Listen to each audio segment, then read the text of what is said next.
So ഇന്ന് തന്റെ സർവീസിലെ അവസാനത്തെ ദിവസമാണ്.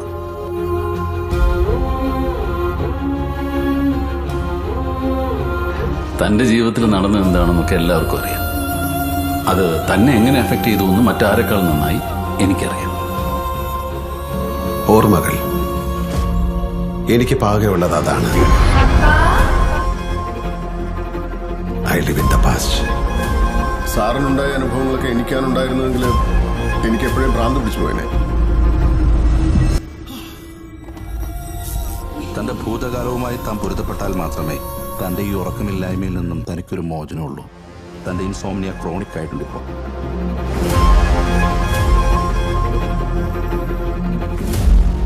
മൂന്ന് കൊലപാതകങ്ങളാണ് സാർ നടന്നിരിക്കുന്നത്. 3 മുറ്റുപാറ്റുകളാണ്. ആ സീൻ ഓഫ് ക്രൈം കണ്ടാലേ സാറിന് ശരിക്കും മനസ്സിലാവും. എന്റെ കരിയറിൽ ഞാൻ കാണാൻ പോകുന്ന അവസാനത്തെ ക്രൈം സീൻ. കൊല്ലപ്പെട്ടവരെല്ലാം വളരെ ഇമ്പോർട്ടന്റ് ആയ ആളുകൾ.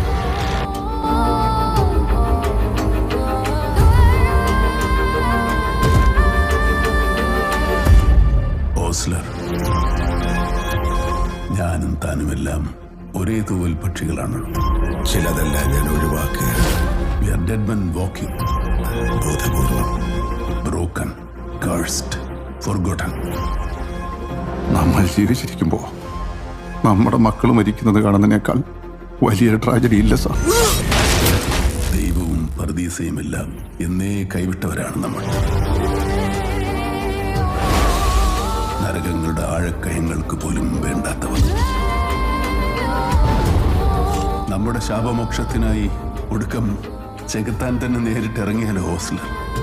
അയാളുടെ കയ്യിലുണ്ടെങ്കിലോ ഒരു ഡെവിൾസ് ഓൾട്ടർനേറ്റീവ്.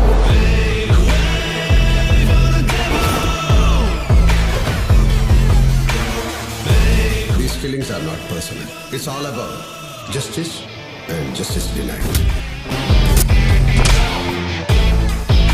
അനീതിയുടെ കണക്ക് പുസ്തകം തുറന്നു വെച്ച് പ്രതികാരം ചെയ്യാൻ ഇറങ്ങുന്നതിന്റെ മുന്നിൽ തെറ്റുകൾ ഉണ്ടാവില്ല ഓസ്ലർ. ഒരു മനുഷ്യൻ മറ്റൊരു മനുഷ്യന്റെ ജീവൻ എടുക്കുന്നത് പോലെ അസ്വാഭാവികമായ മറ്റൊന്നും ഈ ലോകത്തിലില്ല.